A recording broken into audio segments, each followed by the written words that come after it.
All right, welcome into Ricky's Mailbag. I'm solo today, no Dylan McKinnon, but I want you to like and subscribe over here. Also, you can catch myself, Savannah Kelleher, Bill Colarulo on Unfiltered. It's Monday through Friday, 2 to 6 on 97.5 The Fanatic, 97.5thefanatic.com, and NBC Sports Philadelphia. This is where I take your questions, and I answer the Phillies questions to the best of my ability. So we're going to kick it off. Sean asked, do you believe in Nola again after his start against the Mets? Let's just throw this out there. I need to see more from Aaron Nola. I think one start doesn't make everything better all the time. And if he puts 2 or 3 good starts together in a sense where you could really kind of count on him again, I think that's when you start believing. I mean, going out there, having one good start, that's not always everything. As a matter of fact, sometimes it's one of those things where things could go back to being haywire again in his next start. So the one thing we really have to do is kind of watch him as the season progresses. I mean, there's only, 16 more games left. That's probably 3 starts for him. And I think he's got to show up in at least 2 of those. I mean, I know Rob Thompson is going to be leaning towards him because he's the veteran. He's the guy that has been there, done that for the Phillies in the playoffs. And I think Rob wants to give him every single opportunity that he possibly can to get a start in the playoffs. And you know, I know the 3 lefties is something that's always going to come up, but we'll talk about that as this goes on. All right, number 2. This is from CJ Hood. Who closes out a game if Duran isn't available that night? You know what? I don't think it's necessarily an automatic closer right now. And I think what would happen is matchups. Rob Thompson loves to do these matchups. He loves to go situational. I think if there's big outs to get, at least during the regular season, you might see Alvarado. If there's you need a lefty, you might see Matt Strahm out there in the 9th inning. It just kind of goes along with how the matchups are, especially later on in the ball game, and how he's already used everybody in the game on top of it. I mean, hopefully Duran will get a couple more saves here and everybody will be happy and we won't have to really worry about this. But I think the one thing that you have to believe in certain guys out there. And I know a lot of people have been a little bit up and down on a guy like a Ryan Kirkring right now. But in my eyes, I still think he's a big part of the back end of that bullpen. And I wouldn't be surprised if he gets some innings later on because of possible clinch scenarios too. So I think there's a lot going on there. I think he's definitely go by matchups without Duran out there. And I think that's one thing that would not surprise me at all. All right, let's go to number 3. This is from Wayne. Has the postseason rotation changed? I think that has a little bit to do with Aaron Nola. And would it change depending on what team you faced and the righty-heavy lineup or the lefty-heavy lineup? Let me put it this way. Let me start with this. I think right now you have Christopher Sanchez, Ranger Suarez all automatically kind of booked. That's the one thing. I know the Aaron Nola situation is a wait-and type C situation, and we'll see how that ends up as this kind of season progresses. I will tell you this much. Number 1 has to be Christopher Sanchez. I think he's been the best Phillies pitcher right now all season long, with Zach Wheeler out for sure. And I think he's going to get the nod in game 1, regardless of a lefty-righty situation or not. And I think Ranger Suarez has kind of earned his stripes. He's been there, he's done that, and he's pitched extremely well as time has gone on. We saw him early on in the season have 1 bad start, then 10 really good starts. And then we saw him kind of go into a little bit of a lull, but he's gotten out of that lull, and he seems to be throwing the ball extremely well right now. So I think those 2 guys are definitely shoo-ins. I think Luzardo's been throwing the ball extremely well right now. And then Aaron Nola with his 1 start. But those are the 4 guys that you're going to be juggling around.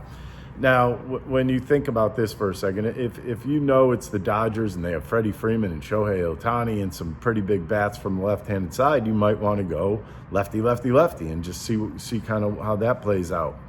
But I mean, if you're going up against a right-handed heavy hitting lineup, there's 2 ways to look at this. Number 1, you have Aaron Nola, who has the breaking ball, and he's got the moving sinker on the outside part to the right-handed hitters that he could bring back on the corner. So he's got pitches to get righties out.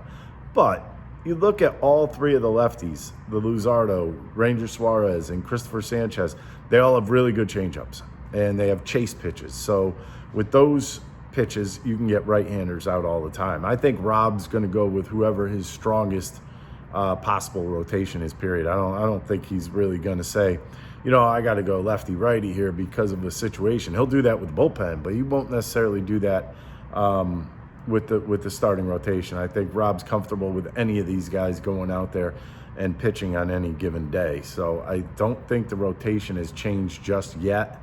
If you heard the earlier answer when I was talking about Aaron Nola, things could change. I mean, Aaron Nola very simply could be thrown right in the middle of the two lefties early on in a playoff series.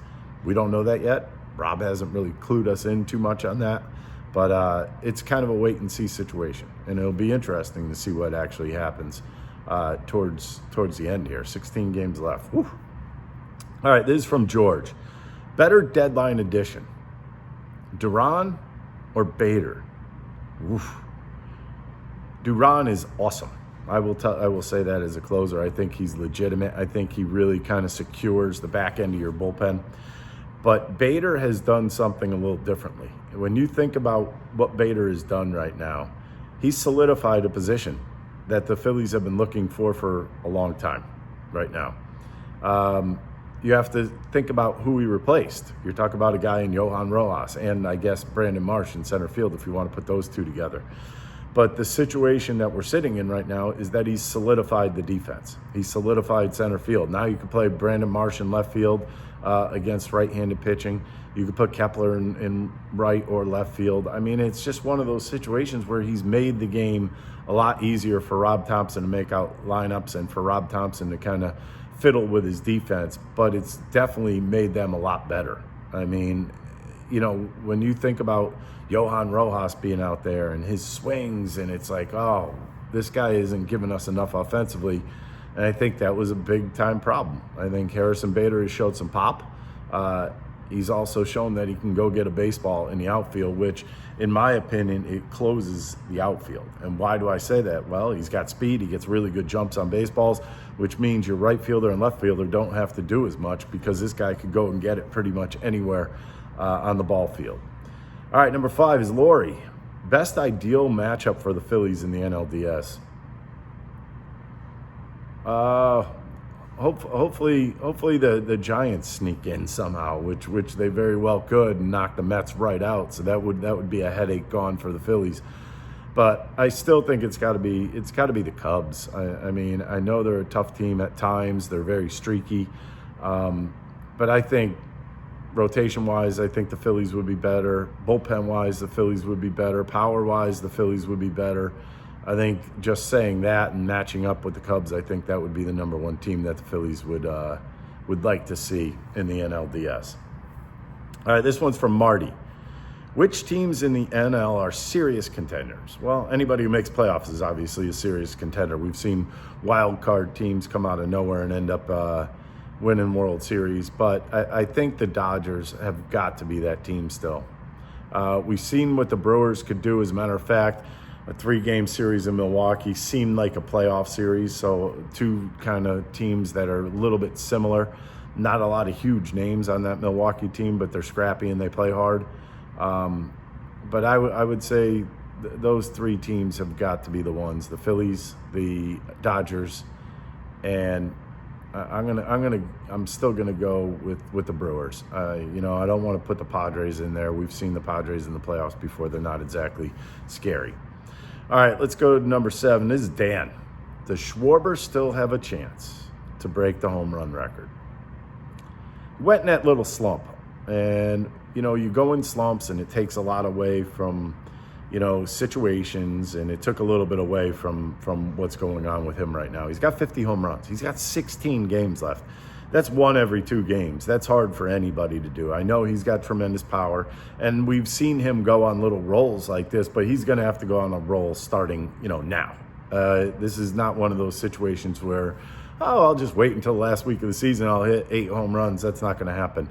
But in a situation that we have right now, I think you're talking about a guy in Kyle Schwarber who's had a hell of a year, 50 home runs. But I think that little slump may have cost him the Phillies record for home runs, and I think Ryan Howard's probably breathing a little better right now. So it's just I just don't think you could get there. I mean, 8 home runs in 16 games, that's a tough task for anybody. And for Kyle Schwarber, I mean, I think he could possibly do it, but that would be a long shot in my eyes. All right.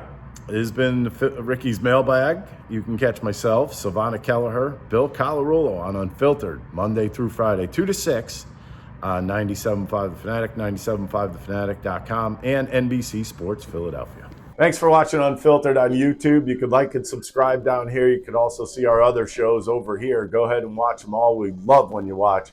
The one thing, hey, you could also catch us on 97.5 The Fanatic, 97.5thefanatic.com, and NBC Sports Philadelphia. See you there.